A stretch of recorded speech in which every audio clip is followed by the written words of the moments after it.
All right, hello and welcome back to online English class, freshman English students. All right, so today what we're going to be working on is continuing OTN 9, which analyzes the wife of Bath's tale. We're going to be looking at the next two key passages that help uh, introduce key characters in the narrative and also develop key characters in the narrative, which all, of course, illustrate and embody the wife of Bath, the speaker of the tale, the narrator of the tale's worldview and point of view. And as she satirizes the corrupt tyranny of the male dominated Second Estate, and also simultaneously is satirized by Chaucer as an amoral rebel who follows in her oppressor's footsteps by in her addiction to power and in her immoral or amoral lack of virtue. Okay. So with our top of the week announcements, okay, just to reiterate, obviously we're done with our reading check. Vocabulary quizzes are still suspended. We're still cutting the partner's tale out. Our OTNs, you need to continue working on those as we work on them in class. I'll announce, it'll be very clear when one of those are due. I'll announce it both on RenWeb and also in the video. In terms of your ongoing assignments, you need to make sure that you have downloaded and started preparing for your Unit 5 test and that you've downloaded your Quarter 4 essay. All right, so let's go ahead and turn our attention back to OTN 9, which analyzes the wife of Bath's tale. Yesterday, we looked at lines 857 through 881 and 882 through 912, all right, after reviewing our basic SQ3R for the text. So if we return quickly to our SQ3R, we remember that the genre of the text is a chivalric romance in which the wife of Bath is paralleling in a mocking way the chivalric romantic genre of the Knight's Tale, which was very serious, which he told with sort of epic decorum, and she here is sort of taking some of those same tropes and mocking him. All right, who is the speaker? It's obviously the wife of Bath. The wife of Bath is a member of the upper middle class. She is independently wealthy. She's a woman, and she does not follow the teachings, the doctrines of the Roman Catholic Church. In other words, she's a rebel.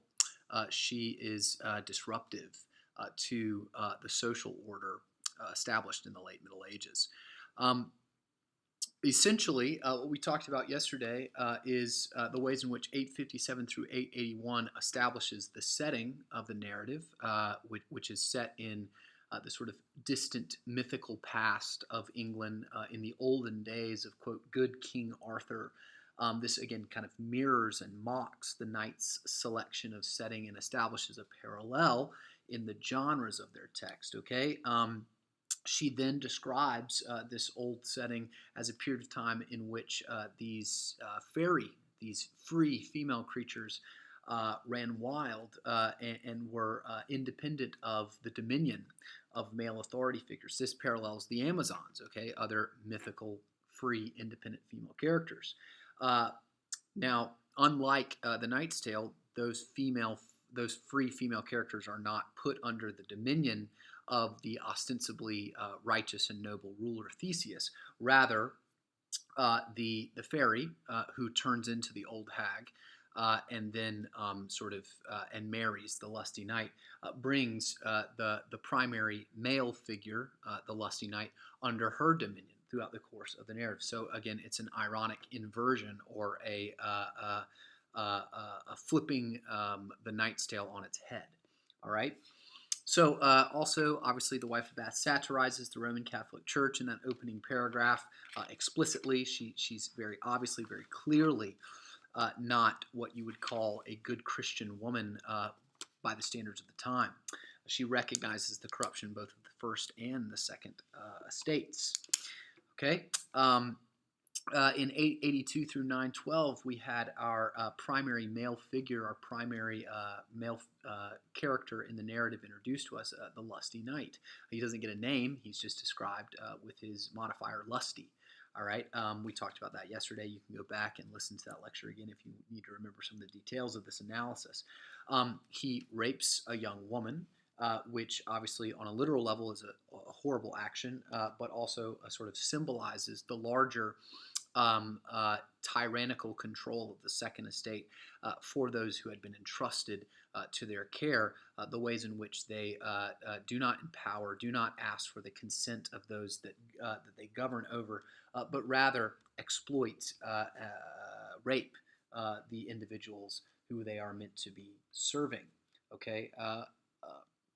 The third estate, much like the young maiden, is voiceless, objectified, and powerless. Okay.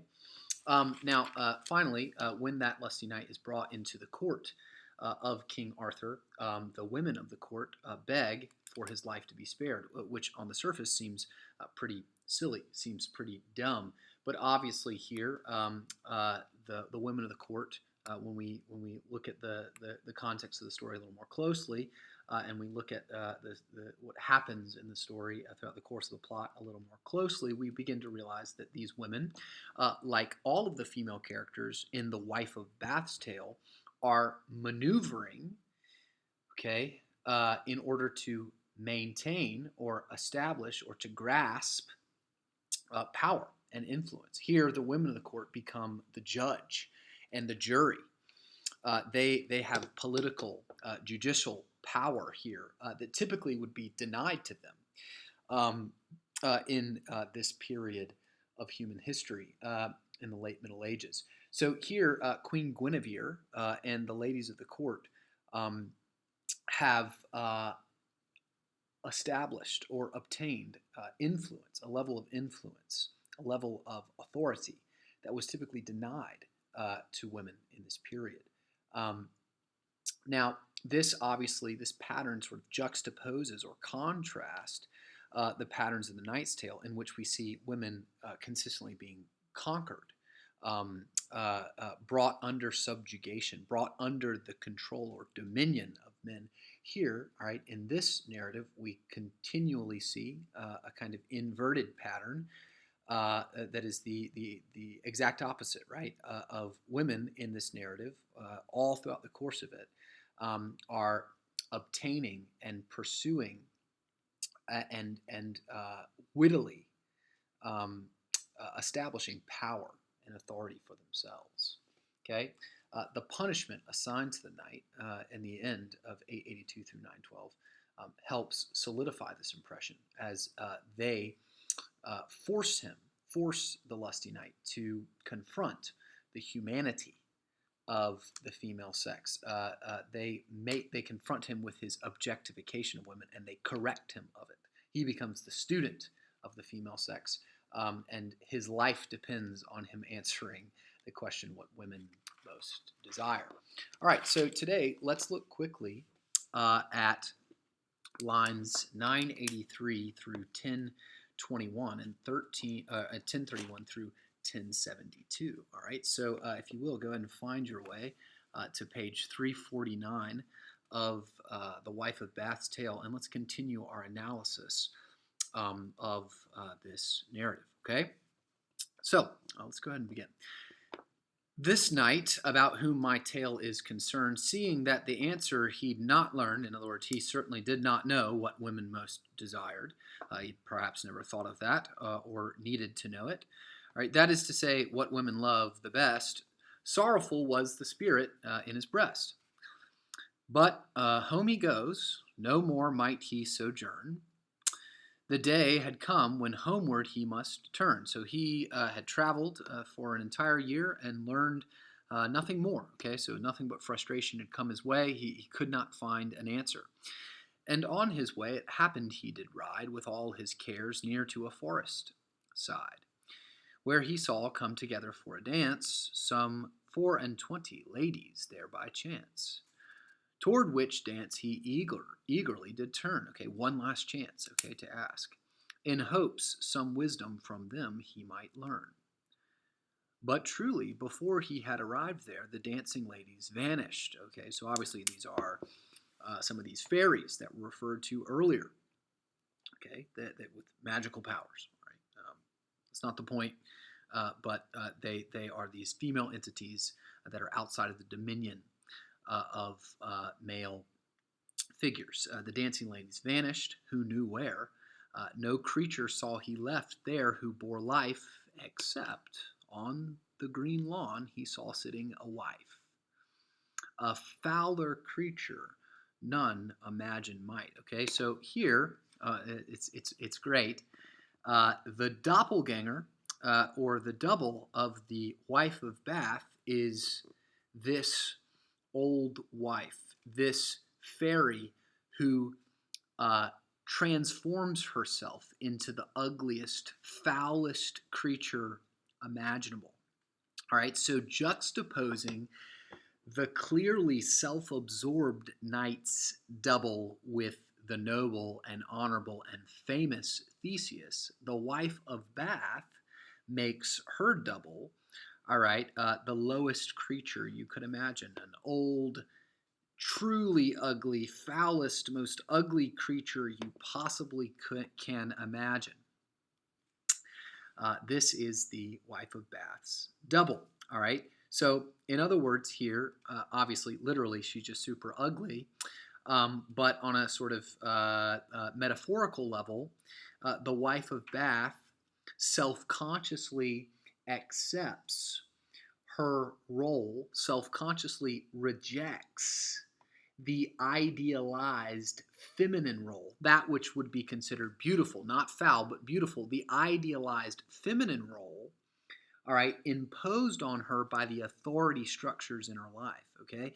So unlike, say, Hippolyta and Emily, who are these fantasy versions of women constructed by the knight, they're beautiful, they're submissive, they're certainly not old, ugly, foul creatures who exist outside of the authority of the male second estate. Here, the wife of Bath's double, the wife of Bath characterizes herself as the foulest creature that the knight could possibly imagine. Someone who is ugly to him, someone who does not reflect his standards for what a good woman, for what a beautiful woman, for what an ideal woman ought to look like. Okay, she, the wife of Bath, is self-consciously free from the idealized feminine standards of beauty imposed on her by the power structures, okay, around her, the authority figures around her. Now, I'm not talking necessarily about like the physical standards of beauty imposed on her. What I mean is the sort of moral or ideal feminine standards of what it looks like to be an ideal woman, what it looks like to be a, quote, good woman. Okay, she rejects those, even as she describes herself as foul, a fouler creature none might imagine, all right, one who is obviously outside of the, quote, ideal standards for what a woman ought to look like, okay? Now, let's look and see what this old wife does, okay? So the doppelganger of the wife of Bath, this second most important character alongside the lusty knight. Sir Knight, there's no road out of here, said she. What you are seeking by your faith, tell me. Perhaps then you'll be better prospering, she said. These old folks can know many things. Beloved mother, said this knight, it's fate that I'm dead unless I can relate what thing it is that women most desire. Could you tell me? I'd well repay your hire. Look what, all right, in other words, the lusty knight says, can you help me out answer this question? You look old and maybe you look like you might be wise. Can you help me answer this question, what women most desire? I'll pay you handsomely, okay? I'll make it worth your while. Instead of money, all right, what does the old wife ask? He asks for a very different kind of currency. She asks for control. All right, she says, pledge me your troth. This means give me your oath. Now, this is interesting because here, the wife of Bath, the double of the wife of Bath, is put in a position of authority over the knight. Not only does she know what he needs to know to save his life, but, all right, she has positioned herself as his lord, right? and he is her vassal. All right. That's what you do to your Lord. You give them your troth. You pledge them your service. All right. So here, the old wife, this foul old creature who is anything but the ideal woman, is put herself in a position, or has put herself in a position of power, of lordship over the knight. Okay. Here, this clearly, obviously juxtaposes the Knight's Tale, in which Arcite, Palamon, Theseus, and by extension the knight are put in positions of authority and power and dominion over all of the members of the third estate, including the women. Okay, here, this representative of the foulest creature, okay, the least of these, the weakest, an ugly, old, powerless woman, all right, as a representative of both women in general and as the disempowered, disenfranchised, poor, impoverished third estate, is put in a position of what? Authority, lordship over this member of the second estate. You pledge me your troth, said she, here in my hand, and swear to me the next thing I demand. Okay, so if I tell you what you need to know in order to save your life, you've got to give me whatever I want, whatever question I ask you, right after I tell you the answer. Okay, the knight says, okay, great, I grant it to you. That's fine. You can have my oath. Now, ironically, right, the young knight here is simply going to break his oath if she asks for something that he doesn't want to give her, which is indicated as the narrative continues. Okay. All right. So she tells him the answer, and then they go to court. All right. He goes back to Arthur's court. All right. So let's go ahead and jump into our next key passage, 1031 through 1072. Okay. It was commanded there should be silence, and that the knight should tell in audience the thing that worldly women love the best. That just means all the women in the world, generally, love the best. The knight did not stand like a beast at rest. At once to his question, then he answered with manly voice, so all the court it heard. My liege lady generally. Okay, so who is the liege here? It's Guinevere. Right?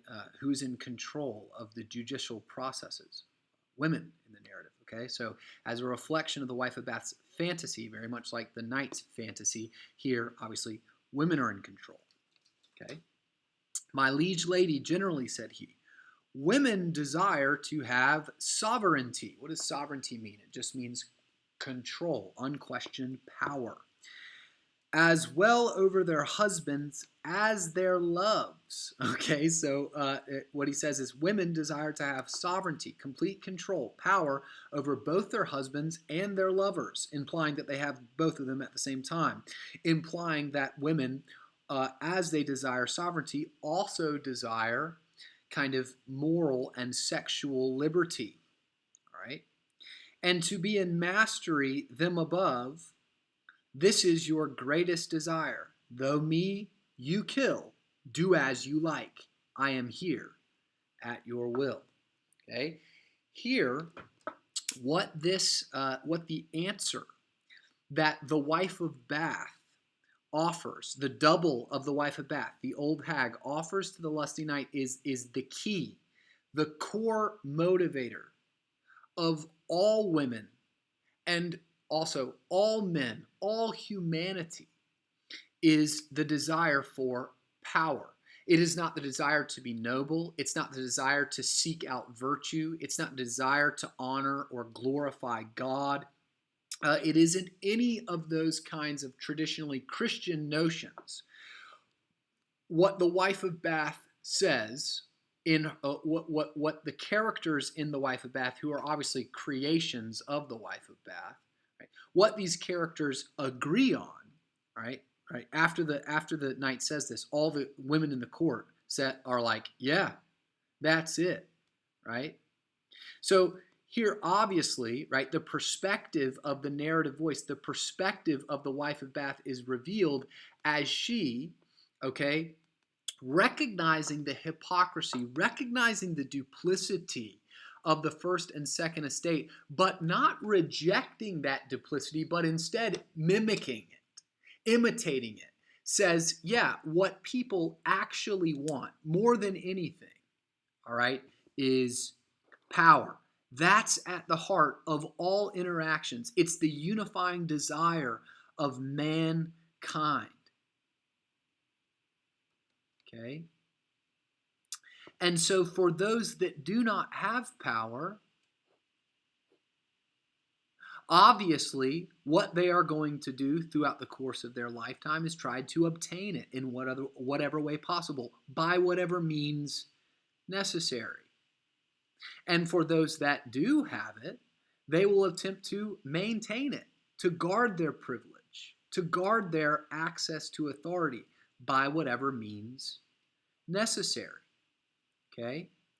So if this is indeed, listen carefully, if this is indeed the essential goal of all human beings, the essential telos, the essential purpose of human life, and the unifying desire of all human beings, what does that mean is relative? I'll give you I'll tell you.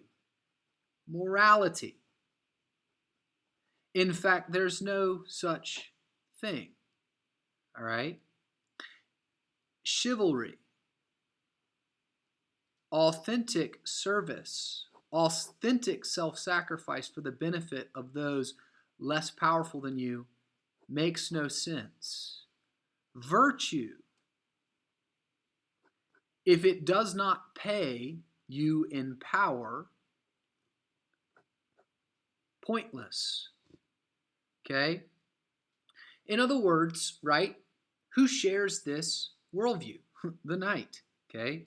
The knight's morality, the knight's chivalry, the knight's virtue are all appearances of these things that help solidify and help him maintain his power, his privilege. Okay? All the wife of Bath is saying is, yeah, that's how I am too, except for I don't hide behind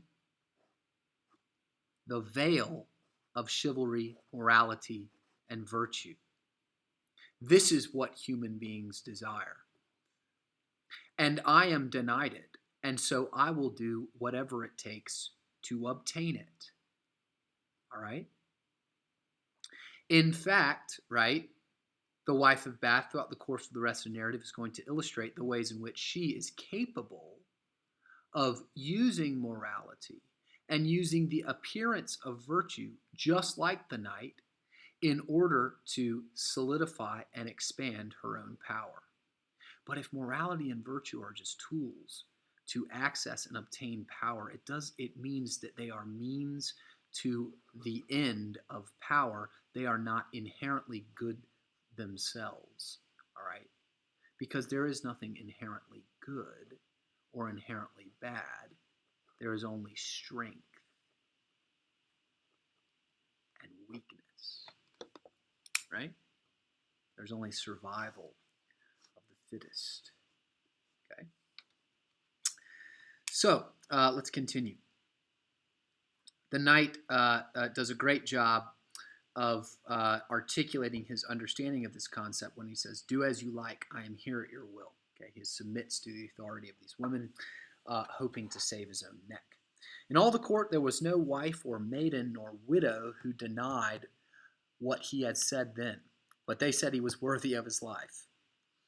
And with that word, then, up jumps the old wife whom the knight had seen sitting on the green. "Mercy," said she, "my sovereign lady queen. Before your court departs, by me do right. I taught this very answer to this knight, for which he pledged to me his troth and hire." Okay, so here the old wife understands that if she does not demand that the knight fulfill his oath to her publicly, that the knight will not fulfill his oath. Okay, she just understands, very much like the wife of Bath herself, the limits of the chivalry, the limits of the oath and reliability of this knight. So the first thing I'd of him request, this he would do, if it lay in his might. "Before the court, then, I pray you, sir knight," said she, "that you now take me for your wife. Okay, there's a curveball. All right, so this really old, ugly woman is now demanding that the young, lusty knight marry her. All right, for well you know that I have saved your life. Upon my faith, if I say false, say nay. All right. So interestingly here, what is this parallel? This parallels, right, the unconsensual conquest and wedding of Emily and Hippolyta to Arcite and Palamon, and also Hippolyta to Theseus. Okay, so here it's just a reversal of that same situation in which an individual who would not consent to this marriage is being forced to by the more powerful individual in the relationship, who is, ironically, in this situation, the old hag. All right, the knight answers, Alas and well away, I know that was my promise, I'll be blessed, but for God's love now, choose a new request. Take all my goods and let my body go. He says, I don't want to do that. I don't want to maintain that oath, right? Which is ironic because that's precisely what an oath is for. It's to help you keep your word when you don't want to do the thing. Okay, so he's like, no, I don't want to do that, right? Oh no, said she, I curse us both then so, for though I may be foul and poor and old, I'd not want all the metal, ore, or gold that's buried in the earth or lies above, unless I were your lady and your love. My love, said he, oh no, my damnation, alas, that one of my birth and station ever should so foully disparaged be. All right, so in other words, here his value system is very clearly articulated. He is above her because of his birth and his station. Okay, as a privileged member of the second estate, who is a man, he is used to getting his way. And when confronted with a situation in which he is not going to get this way, right, it is very disconcerting to him. Oh no, my damnation. But all for naught. The end is this, that he constrained was here by needs. He must her wed and take his old wife and go off to bed. All right. So here, obviously, the lusty knight is put in a position where he has been conquered by a new lord. He is put in a position where he is having to submit to, regardless of his consent, the will of an individual who he does not want to obey and who he is not used to obeying. What the wife of Bath has done in her tale is simply take the gender power dynamics expressed in the Knight's Tale and has simply flipped them on their head, as she, like the female characters in the narrative, simply is attempting to gain sovereignty, power. Okay, so overall, right? Let's draw some. Let's take 1 minute to draw a conclusion. Okay, the wife of Bath narration recognizes, okay, the moral corruption, the hypocrisy of the appearance of morality, chivalry, and virtue that is used to solidify the power and influence of the male aristocratic elite. She recognizes that hypocrisy. And for that, we would say, good job, wife of Bath. That's true. All right. But, all right, instead of rejecting that materialistic approach to life and leadership, right, in which power, all right, is the ultimate goal, wealth is the ultimate goal, influence and sovereignty is the ultimate goal, instead of rejecting that as immoral and offering a kind of authentically chivalric and virtuous leadership, she simply reverse or inverts the power dynamics. She is equally immoral, equally lacking in the capacity to serve those weaker than her, and equally lacking in virtue. She rejects notions of good and bad, just as her leaders have rejected objective notions of good and bad, and simply pursues strength, power, influence, governance. Okay? She then exerts that governance over the lusty knight, despite the fact that he does not want this. Okay? Invading the most intimate areas of his life, becoming his wife, forcing him to go to bed with her. Okay? Simply an inversion of the exploited gender power dynamics articulated in the Knight's Tale. Okay? The back half of the tale helps reiterate this notion, which we'll be discussing tomorrow. Have a great day.